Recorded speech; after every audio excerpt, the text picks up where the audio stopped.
Les rosaces de Notre-Dame de Paris n'ont pas disparu dans les flammes, mais des vitraux ont pu être touchés.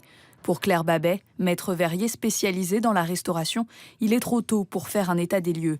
Mais le pire n'est a priori pas arrivé grâce au plomb qui sert à assembler les vitraux. Les plombs ont peut-être été fragilisés ou ont peut-être fondu par endroits. Mais en l'occurrence, si les vitraux sont restés en place, c'est que le réseau de plomb a quand même fait son travail pour maintenir les verres. Donc c'est absolument impossible maintenant de dire ce qui a été réellement affecté sur ces vitraux-là. Du simple encrassement à la suie, aux verres cassés par le choc thermique, l'éventail des dégâts provoqués par un incendie peut être très large. Dans ces situations, la première étape est de tout examiner. Il y a en général un diagnostic avant qu'on intervienne, dans le in situ.